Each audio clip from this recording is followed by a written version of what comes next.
Salut tout le monde, c'est Rito, on se retrouve pour la review du chapitre 85 de Fairy Tail, la quête de 100 ans. On a le droit à un chapitre qui est vraiment cool, et ça y est, Natsu et Erza sont enfin de retour. On a un petit peu de Grey vs Akune, pas mal de petites choses sympas, donc on va attaquer la review. N'hésitez pas à me dire en commentaire ce que vous pensez du chapitre. Je vous dis c'est parti, let's go. Bon, on commence plus ou moins le chapitre avec le combat entre Grey et Akune, et franchement il est sympa. D'ailleurs Grey est repassé en mode Demon Slayer, et on a Akune qui va créer un géant de glace, et c'est très cool parce qu'on a Grey qui va créer toute une armée de chevaliers de glace, et franchement ils sont juste beaucoup trop stylés, et ça montre le niveau de puissance de Grey, parce qu'il a jamais vraiment créé autant de choses en si peu de temps, et là on voit que c'est une véritable armée de géants qu'il a créé, de géants chevaliers. Ça montre que Grey a progressé, qu'il est devenu plus fort, et là autant dire qu'il va dominer complètement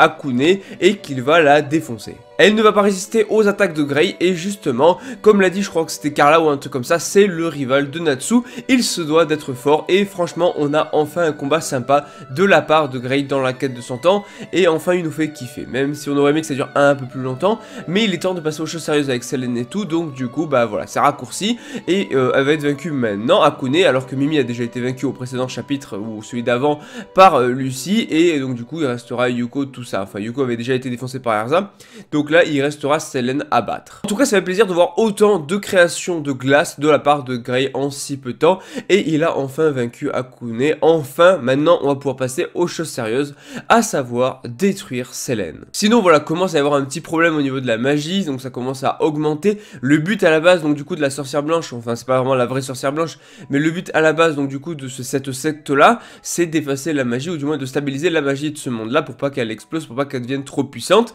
Sauf que le problème c'est que depuis l'arrivée de Selene qui tout simplement transcende l'espace et le temps, la magie n'a cessé d'augmenter et là donc du coup le monde va juste exploser et ça va être la fin donc du coup des lentilles. Et le problème c'est que du coup faut arrêter Selene à tout prix. Et là je trouve ça super intéressant parce qu'on a plein de mains qui vont apparaître. Les mains on les avait déjà vues, je crois que c'est les mains de Tsumeaki ou un truc du genre. Mais surtout ce qui est intéressant c'est qu'on a Wendy qui va faire le lien avec Face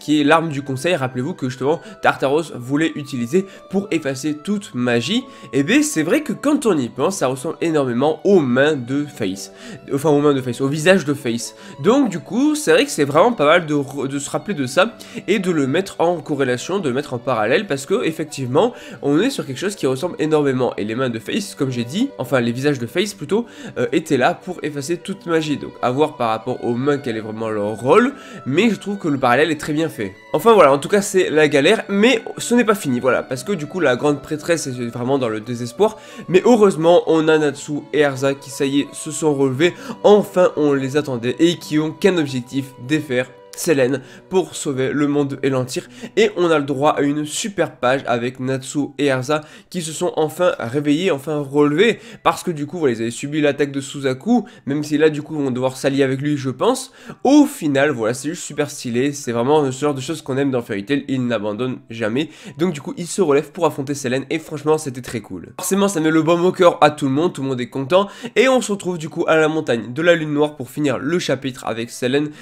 qui du coup voilà, elle dit que voilà, le monde est en train de se distordre, tout ça, que ça y est, voilà, il va être oublié dans le temps. Et au final, Suzaku, voilà, c'est sa proie, il ne veut pas abandonner, et elle dit que ça serait pas si mal finalement d'être défait par l'épée de Kunogi, qui était justement se disant à quelqu'un que Selene connaissait à l'époque, que donc du coup Suzaku aurait bouffé, et donc du coup ça serait une autre forme de distorsion, tu vois, une petite distorsion. Alors du coup, voilà, est-ce qu'elle va se laisser battre par Suzaku? Je pense pas, ça serait trop simple, mais en tout cas ça donne des choses super intéressantes à voir comment ça va se passer, mais Suzaku tient plutôt bien contre un dieu dragon quand même, je trouve franchement il gère plutôt bien. Bon après, elle est juste un peu blessée au niveau de la joue, et globalement elle s'est pas battu à fond à 100%, alors que Suzaku lui est quand même dans un piteux état. Mais quand Suzaku va s'allier avec Natsu, Erza, tout ça, là on va avoir un beau combat, et pourquoi pas toute la guilde de Fairy Tail plus Suzaku contre justement Selene. Enfin au final voilà, le chapitre était super court, n'hésitez pas à me dire ce que vous en avez pensé, likez la vidéo si jamais elle vous plaît, abonnez-vous si vous aimez Fairy Tail, cette chaîne est faite pour vous, et franchement on se retrouve dans 2 semaines pour le prochain chapitre, et celui-là était très cool. Mine de rien, chapitre 85, on s'approche du chapitre 100. En tout cas je vous dis à la prochaine, allez ciao tout le monde.